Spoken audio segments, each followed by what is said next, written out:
Oke guys, assalamualaikum. Jadi ini adalah Samsung Galaxy S21 FE. Smartphone yang hype-nya ini muncul kembali ya, karena harganya udah turun dan juga banyak YouTuber-YouTuber yang merekomendasikan HP ini. Apakah memang sebagus itu dan apa aja sih kelebihan dan juga kekurangan si Samsung S21 FE ini? Ayo kita bahas dan kita mulai videonya.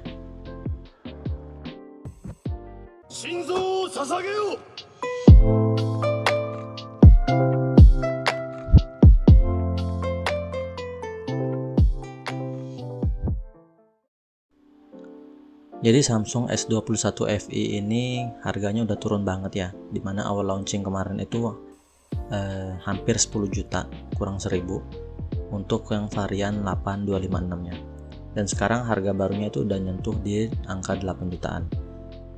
Kalau kalian nyari second itu bahkan ada yang 5-6 jutaan, tergantung kondisinya. Kalian bisa juga dapetin yang 4 jutaan. Di harga segitu memang fitur yang ditawarkan Samsung S21 FE ini sangat menarik ya. Tapi apa aja sih kelebihan dan kekurangannya? Yang pertama ialah gue pengen ngasih tahu dulu untuk kondisi HP gue ini second ya. Dan seperti yang kalian lihat, unitnya ini sendiri ada minus di bagian layar, yaitu tompel yang kelihatan kecil ini. Walaupun kadang gue nggak kenotis ya tompel ini ada. Apalagi kalau kalian pakein dark mode, itu sudah tersamarkan. Kalau kalian nonton film yang rasionya 19:9, itu juga bakal nggak kelihatan tompelnya. Kemudian kita lanjut ke kelebihan pertama. Menurut gue ialah dari segi layarnya, dimana secara spek ini memang high classnya Samsung. Menggunakan layar Dynamic AMOLED 2X, sudah refresh rate-nya sudah 120 Hz, support HDR10, dan juga ini layarnya cukup compact tapi nggak bisa juga dibilang terlalu compact ya. 6,4 inch Full HD Plus dengan perlindungan Gorilla Glass Victus. Di sini yang gue rasain ini reproduksi warnanya bagus banget, hitamnya juga terlihat pekat.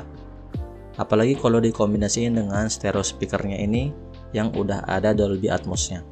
Ini pengalaman multimedia memang terbilang top grade, apalagi untuk scroll-scroll juga kerasa smooth.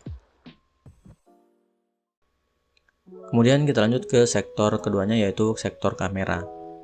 Di harga segini, tergantung kondisi ya, kamu dapetin kamera yang lengkap. Setup kamera belakang ultra wide ada, wide juga ada, telefoto 3 kali optikalnya sangat bagus. Hasilnya ini dynamic range-nya bagus, memang cenderung eye pleasing tapi nggak terlalu over.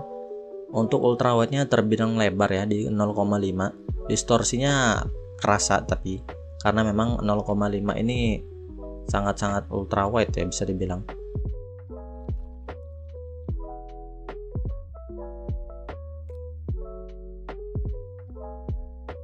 Kamera utama tentu aja bagus ya. Yang cukup surprise ini sebetulnya telefotonya. Walau hanya 8 megapiksel tapi ini kualitasnya termasuk yang sangat bagus. Sedangkan untuk kamera depan di sini di 32 megapiksel. Untuk hasil kamera depannya sendiri menurut gua biasa aja, bukan yang terbaik di kelasnya.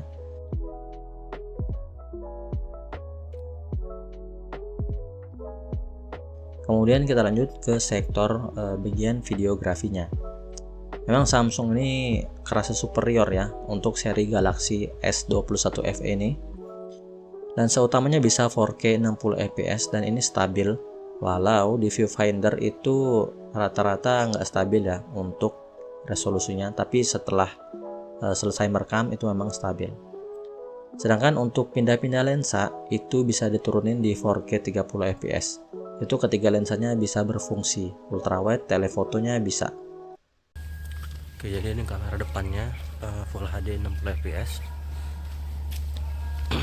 Di 4K dia nggak stabil lah, 30 atau 60 fps itu nggak stabil. Oke, jadi ini 4K 60 fps dan dia stabil ya. Tapi dia nggak bisa pindah-pindah lensa. Yang bisa pindah itu di 4K 30 fps.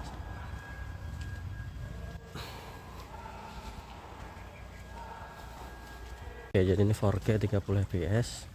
Kalau dari viewfinder itu nggak stabil ya, tapi harusnya dia hasilnya tuh stabil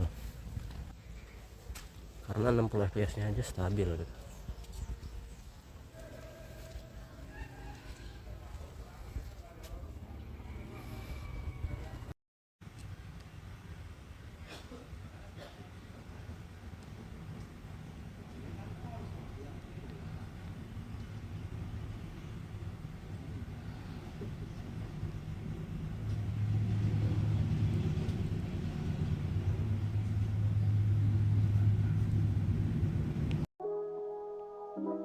Untuk video telefoto ini bisa sampai 12 kali. Kalau untuk foto dia 30 kali.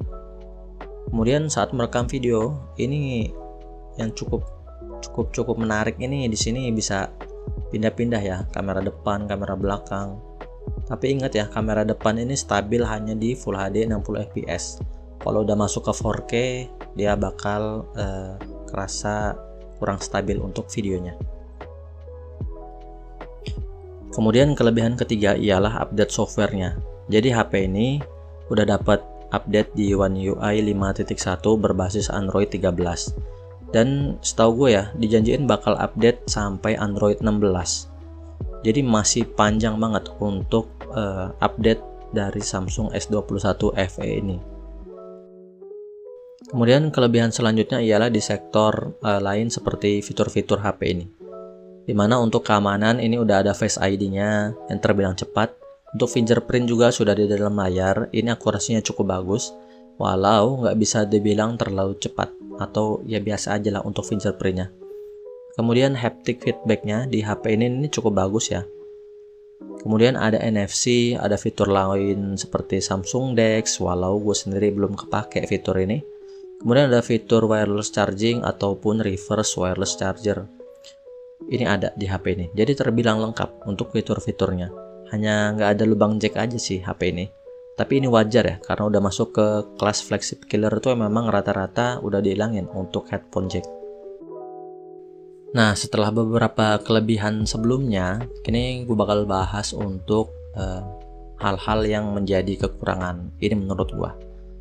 Yang pertama ini dari segi desain dan juga build quality-nya. Dimana secara desain ini lebih cenderung mirip ke Samsung A series ya, daripada Samsung S. Apalagi kalau kalian memakein casing yang nggak transparan. Ini kerasa untuk tampilannya, ini kerasa HP-HP yang nggak tahu lah kalau mau nebak ini HP Samsung seri S gitu. Kemudian di bagian back covernya ini sayangnya juga masih menggunakan plastik, walaupun framenya ini udah aluminium ya. Kemudian kedua ialah sektor performanya. Nggak bisa dibilang kelemahan banget sih. Sebetulnya di atas kertas Antutunya cukup tinggi, cuman pada realitanya ini cukup beda ya. Jadi bisa jadi deal breaker buat orang yang ingin main game di HP ini. Untuk spesifiknya itu game-game tipe kompetitif ya. Kalau sekedar game casual itu sebetulnya nggak ada masalah. Untuk game kompetitif sekelas Mobile Legends itu udah perlu kipas untuk gameplay yang lebih lancar. Karena kerasa banget performa di HP ini terlalu cepat untuk throttling. Jadi saat suhu naik tentu bakal ada frame drop, walaupun sudah disetting ke settingan medium. Tapi kalau kalian mau main game ringan ataupun edit-edit di CapCut itu nggak ada masalah. Atau kalian nggak main game di HP itu lebih baik. Jadi nggak bakal kerasa ini sebagai kekurangan.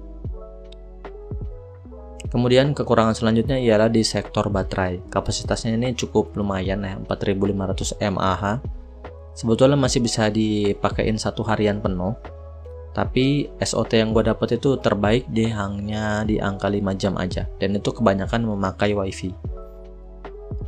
Bisa jadi ini sebagai deal breaker ya. Jadi buat orang-orang yang pemakaiannya intens ataupun kalau untuk pemakaian normal ke medium tuh sebetulnya masih sangat oke. Tapi untuk medium to heavy itu bisa minimal 2 kali ngecas lah dalam sehari. Apalagi kalian harus membeli ya untuk charger 25 wattnya secara terpisah. Karena memang di paket pembeliannya itu nggak ada namanya kepala charger. Kemudian ada hal-hal yang bisa jadi ini sebuah kekurangan, yaitu kualitas foto dan juga videonya di malam hari. Atau bisa dibilang low light-nya ini penurunannya cukup kerasa ya. Tapi ini bakal berbeda jika kondisi di sekitar kalian itu lighting-nya proper. Jadi itu dia kelebihan dan juga kekurangan si Samsung Galaxy S21 FE ini. Memang ini semuanya bersifat subjektif ya. Jadi bisa jadi itu bukan kelebihan ataupun kekurangan bagi sebagian orang.